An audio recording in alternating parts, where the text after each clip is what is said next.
Paz do Senhor, igreja.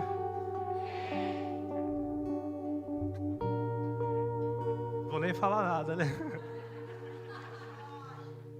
Dessa vez eu tenho motivo, né?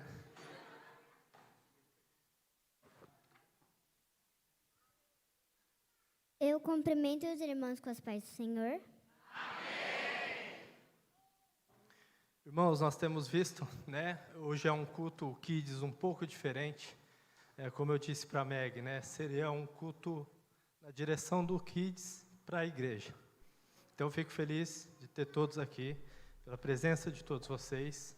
E o tema é Deus de gerações. Então, como o irmão iniciou, né? Na direção. Não tem como falar de um Deus de geração e não citar, né, Abraão, Isaac e Jacó. E é onde nós vamos começar a palavra de hoje, começando por Abraão. Há muito tempo atrás, existia um homem chamado Abraão, e ele morava numa cidade chamada Ur. Daí, certo dia, Deus fez uma coisa que não deixaria o coração dele muito confortável, que era ir para uma cidade que ele iria se mostrar para Abraão. Era muito complicado para Abraão, porque ele vivia em Ur e era uma cidade muito rica. Ali tinha tudo para ele, tinha comércio, tinha tudo que ele precisava. E Abraão era uma pessoa muito rica naquela cidade de Ur. E Deus faz um pedido para ele deixar essa cidade e ir para uma terra que ele mostraria para ele. E era uma decisão difícil, mas Abraão sempre foi muito obediente e sempre com muita fé obedeceu a Deus. Então, ele pegou sua esposa Sara e foi. No meio do caminho, o pai de Abraão faleceu. Então, eles quiseram levar seu sobrinho Ló. Daí, se passou um tempinho, eles estavam caminhando e eles viram que não tinha comida o suficiente para não tinha comida suficiente para os animais e nem água. Quando Abraão ele sai e leva Ló com ele, eles têm muitos bens ali, eles têm alguns servos e eles levam alguns animais. E começa a ficar complicado porque os animais foram aumentando. E quando os servos de Ló e de Abraão eles iam lá para retirar água ou colocar os animais ali no pasto, faltava alimento e às vezes dava um atrito entre eles. Então Abraão achou melhor conversar com Ló para que eles se entendessem e cada um fosse para um lado. O assunto era assim: alguém poderia ficar em uma cidade que ele escolheria e o resto iria. Ló quis ficar em Sodoma. E se passou um tempinho, Ló já tinha se casado, já teve filhas e houve uma guerra em Sodoma. No final dessa guerra, Ló foi levado como um prisioneiro. E como Abraão deve ter ouvido ou visto, ele foi correndo libertar Ló. Abraão pegou os homens mais fortes que ele tinha e foi para resgatar Ló. Ele conseguiu, ele resgatou Ló e algumas autoridades ali, alguns chefes. E eles ofereceram para Abraão um dinheiro como recompensa, mas não era bem o dinheiro que Abraão queria. Abraão só queria ter um filho. Mas Deus falou para Abraão que ele daria alguma coisa mais importante. Só que Abraão falou: como? Sendo que eu não tenho um filho, quem vai ficar com as minhas riquezas? Então Deus pede para que Abraão saia da tenda e olhe para o céu. Quando Abraão olhou para o céu, Deus falou para ele contar as estrelas. Mas Abraão não conseguiu contar as estrelas. Mas Deus falou que mesmo ele não conseguindo contar as estrelas que estariam no céu seriam o tanto de filhos que ele teriam. Abraão seria pai de grande nação. E o tempo se passou. E Abraão estava com Sara na tenda e ele avista 3 homens. Era uma visita especial para Abraão. E eles estavam viajando, só que estava um calor e não era normal eles viajarem naquele calor. Então, Abraão foi lá, falou para eles se sentarem embaixo de uma árvore e foi correndo até Sara para que ela preparasse o banquete e preparava uma água. Quando Sara preparou tudo, ele foi lá, deu o banquete e se sentou. O líder desses 3 perguntou: cadê Sara? Daí Abraão falou que estava dentro da tenda. Daí o líder falou que ela teria um filho após 9 meses. Sara, que estava lá dentro, escutou tudo e começou a rir. O líder perguntou se ela tinha rido. Daí ela falou que não tinha. Daí o líder falou que tinha rido, mas Sara ficou constrangida.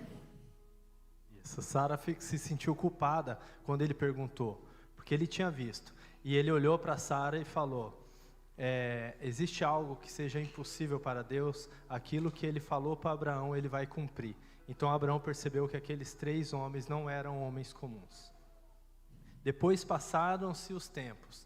Depois de 9 meses, Sara dá à luz ao filho da promessa. Quando esse neném nasceu, ele era alegre e sorridente. E na hora de dar o nome, Abraão quis dar o nome de Isaque, que significa ele ri e é alegre.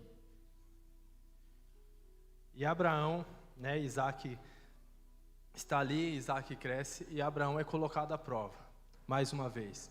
E mais uma vez Abraão obedece ao que Deus manda, com muita fé que ele tinha no que Deus tinha prometido a ele. Deus falou para ele, para que ele fizesse a coisa mais difícil da vida dele, que era ir nas montanhas Moriá e sacrificar seu próprio filho, Isaque. Então, ele acordou Isaque cedinho e não contou para Sara que iria fazer isso. Então, eles foram lá, levaram tudo o que precisavam e subiu no Monte Moriá. Quando chegou lá, Isaque perguntou para o pai dele onde estava, o cordeirinho que iria sacrificar. Abraão falou para ele que Deus mandará. Daí, Abraão, ele empilhou as pedras soltas. Daí, pegou Isaque e amarrou as mãos e os pés. E bem na hora que ele ia erguer a faca para cravá-la em Isaque, Deus falou: pare, Abraão. Agora eu sei que você tem um coração puro e sempre vai me obedecer. Daí, quando Abraão foi desamarrar seu filho, ele olhou para o lado e viu um corneirinho amarrado pelos chifres numa moita. Ele pegou esse corneirinho, sacrificou ele e depois botou fogo. E eles voltaram felizes. Deus tinha providenciado. Ele cumpriu mais uma vez a promessa a Abraão. Abraão foi fiel a Deus mais uma vez. E o tempo se passou. Sara faleceu, Isaque já era de idade, Isaque já tinha crescido, tinha se tornado adulto, Abraão já estava velho. Ele passou para Isaque qual seria a promessa. E ele precisava encontrar uma esposa para Isaque.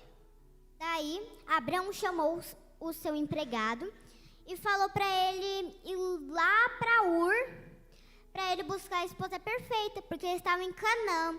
Em Canaã, as pessoas não acreditavam no Senhor. Então, para prometer, eles pegavam sua mão e punhavam embaixo da coxa. Daí, ele tinha prometido, o seu empregado foi lá, foi em Ur, e ele ficou lá do lado do poço, onde as meninas iriam buscar água. E quando ele chegou, ele falou para os seus camelos se ajoelharem e ficarem ali, do lado do poço. E ele orou, falando assim: ó Deus do meu patrão, faz que eu encontre a esposa perfeita para o filho dele, Isaque. E daí, se passou um tempo, apareceu uma mulher que ofereceu água para ele e para os seus camelos. E ela era uma menina que se chamava Rebeca. E ele encontra Rebeca ali, e Rebeca faz tudo aquilo que ele tinha pedido para Deus. Ela dá água para ele e oferece água para os seus camelos. Então Rebeca, ali o servo pede para encontrar a família de Rebeca. Daí o servo perguntou se ela conhecia Abraão. E ela falou que era neta do irmão de Abraão e era irmã de Labão. Daí ela levou ele até a sua casa. Daí ele falou para os seus pais, e para Labão, se ela podia ir lá para Canaã para ver se ela queria se casar com Isaac. Daí falaram que por ela até que ela poderia. O servo perguntou se ela queria e ela falou que sim. Chegando lá em Canaã, ela viu Isaac e perguntou para o servo: quem é aquele homem? Daí ela falou que era Isaac. Quando eles se olharam, eles se apaixonaram. Ai, meu Deus. E eles se casaram e o tempo se passou. E muito tempo se passou. Isaac e Rebeca não tiveram filhos. E da mesma maneira que Sara era estéril, Rebeca também não podia ter filhos. Mas daí Isaac fez uma coisa muito importante. Isaac orou. Daí se passou um tempo, Rebeca se engravidou. Mas não era só de um, ela engravidou de 2. Daí, certo dia, eles começaram a brigar na barriga. E Rebeca perguntou por que eles estavam brigando. O Senhor respondeu que quando eles nascessem e crescessem, o mais novo seria o líder do mais velho. Naquela época era comum os mais velhos, os primeiros a nascer, reinar, né, sobre o mais novo. O mais velho era o líder e o mais novo era servo. E Deus tinha falado para Rebeca que nesse caso em especial, o mais novo quem reinaria sobre as nações. Daí, passam os dias e nasceu, né? Quem nasceu primeiro foi Esaú. Minutos depois nasceu Jacó. Eles cresceram, se tornaram adultos. Esaú era caçador. E já Jacó preferia ficar dentro de sua tenda. Daí, certo dia, Esaú chegou com uma fome. E ele sentiu um cheirinho vindo da sua cozinha. E ele chegou lá, viu Jacó cozinhando. E ele, como ele estava morrendo de fome, perguntou se ele podia comer. Daí ele falou que só por uma aposta. Que ele só daria esse prato de comida só se ele fosse o mais velho e ele seria o mais novo. Daí Esaú aceitou. Se passou os tempos, Esaú já tinha esquecido do que tinha falado. Isaac, velhinho, já estava cego, chamou Esaú. Esaú foi lá e Rebeca estava lá no lado. Daí Isaac fala: pode fazer uma comida do jeitinho que eu gosto? Esaú foi lá caçar. Rebeca, que estava lá no cantinho ouvindo, foi lá correndo falar para Jacó, para ele se vestir com a roupa de Esaú e por montão de pelos, porque Esaú era peludo. Daí ela falou que daria a comida, faria a comida do jeitinho que Isaac gosta e daria para ele levar, como se fosse Esaú. Porque daí Isaac daria a bênção a Esaú. Daí ele preparou tudo mais, daí ele foi levar. Levando, ele comeu, deu a benção a Jacó e Jacó foi. Daí, Esaú chegou com um prato e falou: aqui, pai. Daí ele falou que ele já tinha dado. Daí, Esaú, bravo, mas também triste, falou se tinha sobrado alguma coisa. Só que daí, Isaac falou que não tinha sobrado na dica de nada. E nisso, ele recebeu a bênção no lugar do irmão. E o irmão ficou furioso e falou que ia matar ele. E Rebeca, ouvindo, pede para que Jacó vá para a casa dos parentes. E Jacó, com medo, obedece e chega na parentela dele em outra cidade. Quando Jacó chegou, foi igualzinho o servo. Ele ficou lá até que encontrou uma linda menina, chamada Raquel. Quando ele perguntou se conhecia Isaac, se ela conhecia Isaac, falou que sim. Falou que era filha de Labão. Daí foi lá.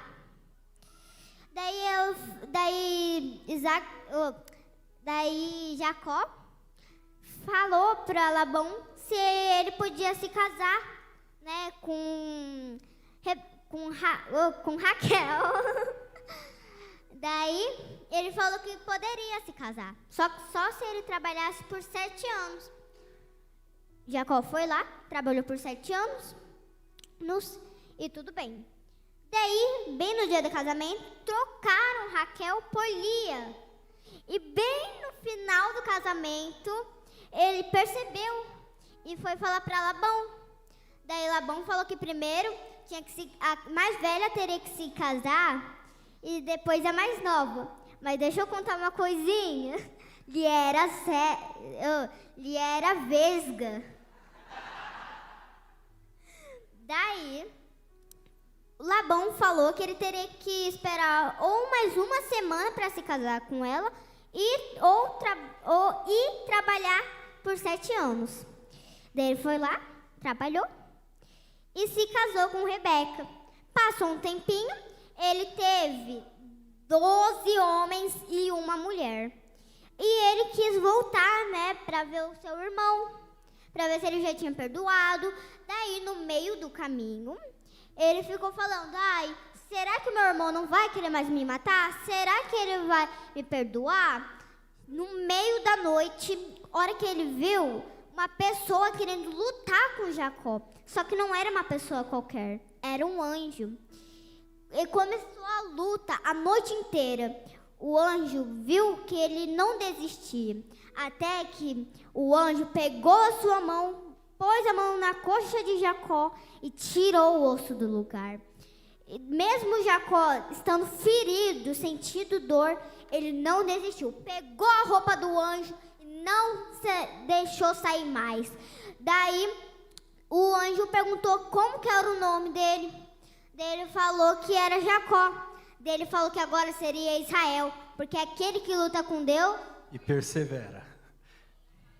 Então, Jacó segurou o anjo e não deixou que o anjo saísse sem que o anjo o abençoasse. Então, ali o anjo abençoa Jacó, troca o nome dele, muda o nome dele para Israel, e ele mesmo mancando consegue chegar ao destino dele. E quando ele chega lá, Esaú está esperando ele com saudade. E diferente do que ele imaginava, eles se encontram, eles se abraçam ali, ficam felizes e retornam para a terra e se reconcilia com Esaú. O tempo passou, né, e certo dia um dos filhos dele, José, todos conhecem a história, José ele é vendido por inveja dos irmãos como escravo ao Egito. Mas existia um propósito nisso tudo. Então, José sendo levado ao Egito, ele se torna um governador, né? E está passando por um momento de grande fome ali naquela época. Entendendo qual o seu propósito, José, ele manda chamar a sua família e leva todos eles para o Egito. E ali ele salva todos da fome. Foi através desses acontecimentos que, de fato, a descendência de Abraão se tornou uma grande multidão. E no decorrer da história, irmãos, grandes coisas aconteceram. Aconteceram coisas ruins e coisas boas. E Deus sempre guardou suas gerações, Deus sempre foi guardando os seus. Ele cuidou e abençoou o seu povo, de geração em geração. Ele se apresentou como um Deus realmente fiel. Ele foi o Deus de Abraão, Isaac, Jacó, Judá, Pérez, Esrom, Rão, Aminadab, Naasson, Salmão, Boaz, Obed, Jessé, Davi, Salomão, Roboão, Abias, Asa, Josafá, Jeorão, Uzias, Jotão, Acás, Ezequias, Manassés, Amon, Josias, Joaquim, Salatiel, Zorobabel, Abiúde, Eliaquim, Azor, Sadoc, Aquim, Eliúde, Elezar, Matã, Jacó, José e Jesus. E agora, através de Jesus, eu, Michael, faço parte de toda essa história e a Branca, minha filha, também. Para que vocês consigam visualizar, né, sobre essa geração. Cadê as professoras do Kids? Tá. Eu vou fazer mais ou menos, né, para ensinar principalmente para as crianças como que funciona. Eu vou convidar a Sara aqui, porque já é a Sara, ela é a Sara, né? Então é a primeira. Então vem aqui, Sara. Fica aqui para mim, por favor. Pode ficar aqui, de frente para lá, que nós vamos montar uma fila. De frente. Aqui está Sara, nada mais justo do que chamar Sara, professora do Kids. E é o início, né? Foi Abraão e Sara, então nós temos uma Sara aqui. Cadê? Levanta a mão as outras professoras. Tem ali, cadê? A Flávia que já está aqui no chão. Vai esticar as pernas um pouquinho. Fica lá, por favor, Sara, lá perto do Giscard. Lá no final, isso. Reto aqui para Sara. Deus, ele é aquele que estabeleceu uma aliança, que foi desde Abraão até Sara. E ele foi firme nessa aliança, né? Então, Abraão e Sara, aqui do começo, ele abençoou e tem abençoado nós até hoje. E tudo partiu do fruto de uma aliança, de um casamento. No coração da terra, um tesouro raro se formou, um diamante bruto que a natureza o moldou. Com paciência e cuidado, vou lapidar, revelando seu brilho único, sem igual. Cada faceta desse diamante guardará as histórias vividas, os momentos a recordar. Com mãos delicadas e habilidosas, vou esculpir a beleza que em ti repousa. Do bruto ao refinado, cada corte preciso revela a essência pura que em ti sigo. Remove impurezas, ressaltando teu brilho. Cada lapidação é um passo no nosso trilho. As arestas ásperas agora são suavizadas, trazendo à tona a luz que em ti está guardada. O diamante ganha vida, um esplendor único, assim como nosso amor radiante e autêntico. E ao olhar para esse diamante polido, vejo em cada faceta nosso amor compartilhado. Cada brilho reflete os momentos que vivemos, as superações, os sorrisos e os segredos. O diamante lapidado, símbolo da pureza, representa nossa jornada, nossa fortaleza. E assim como um tesouro de valor inestimável, nosso amor brilha, sublime e inabalável. Que cuidamos desse diamante com zelo, nunca esquecendo seu valor, sempre terno e belo. Pois o amor é como um diamante lapidado. Quando mais cultivamos, mais ele é valorizado. E assim, lado a lado, iremos caminhar, com o nosso diamante sempre a nos guiar, brilhando intensamente, iluminando nossa estrada. Nosso amor, um tesouro, para toda a eternidade, lapidada. E assim foi com você, minha princesa. A gente se conheceu e logo de começo eu vi que você era uma flor do jardim onde o Senhor cuidou, regou, guardou. Você é uma joia preciosa a quem o Senhor honrou para que eu cuidasse. E por isso nessa noite eu quero te perguntar: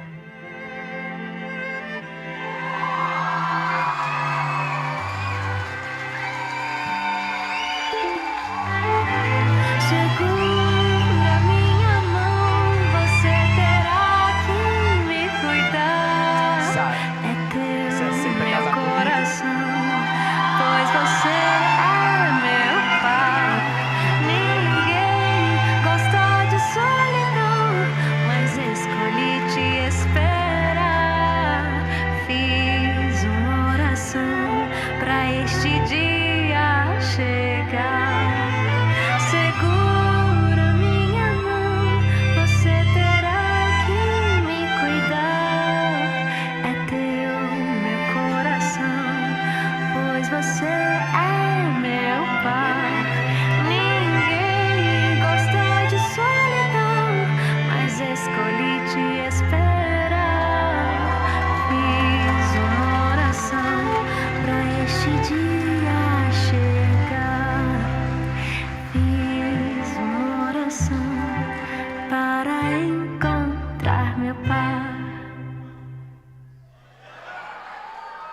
Amém.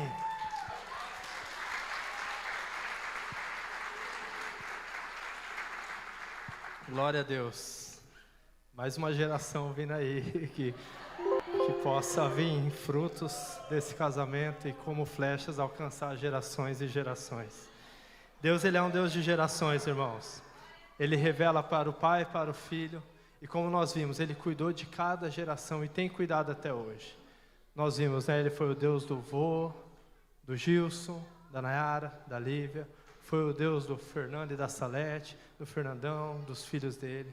Deus, ele tem cuidado de cada um de nós e vai continuar cuidando. Eu quero deixar um versículo para vocês, Gênesis 17, 7.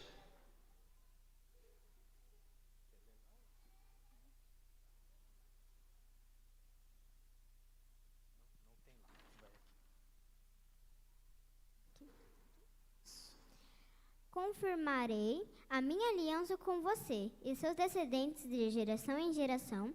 Esta é a aliança sem fim. Serei sempre o seu Deus e o Deus de seus descendentes. Deus, ele faz essa promessa para nós. Hoje é uma noite muito especial. Agora eu vou chorar. Eu posso também, né? Não chorei em nenhum momento, agora eu posso. Dá licença. Eu sempre pedi para Deus que eu pudesse ver a Branca pregando. Não imaginei que seria tão de perto e não imaginei que seria logo.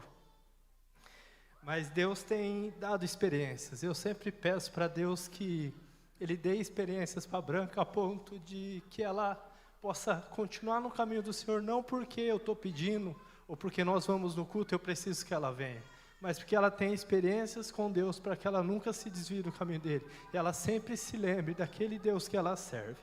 E ela vai contar uma coisinha que aconteceu com ela na noite de ontem. Pode contar. Eu tenho um caderninho que eu escrevo várias coisas, que eu escrevo um versículo assim: sempre que você for cantar ou pregar, jejue, porque Deus vai receber.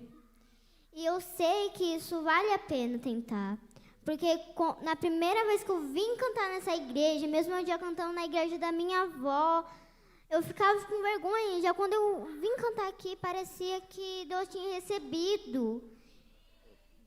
E mesmo eu já cantando, naquele dia, eu soltei minha voz.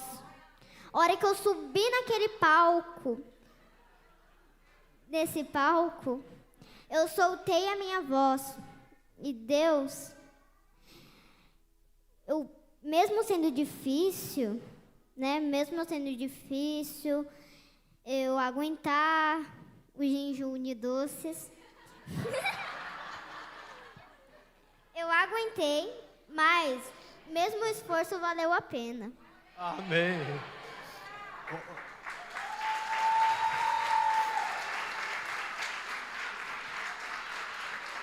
Ontem ela teve uma experiência muito legal, quando ela estava preparando a mensagem. Eu creio que um dia ela vai descobrir o que foi que ela sentiu.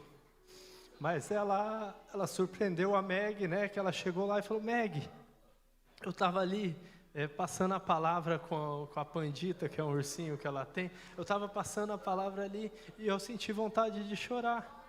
Na verdade, eu não senti vontade, eu chorei. Ela chorou. E ela falou assim: eu sempre vi as pessoas chorando na palavra, eu nunca consegui chorar. Só que dessa vez, Meg, eu chorei na palavra. Então, talvez seja nova, talvez ela não entenda ainda o quanto o Espírito Santo vai usar e vai mover e vai fazer com que ela sinta cada dia mais e seja sensível. E essa é a minha oração para a vida dela e para a vida de todas as crianças. Que o Espírito Santo possa trabalhar fortemente na vida de vocês. E que nós, pais, possamos entender que as crianças não vêm aqui para se divertir ou brincar. Elas são sim usadas por Deus. Não espere que elas cresçam. É desde já que Deus quer usar a vida delas. E nós temos visto isso aqui.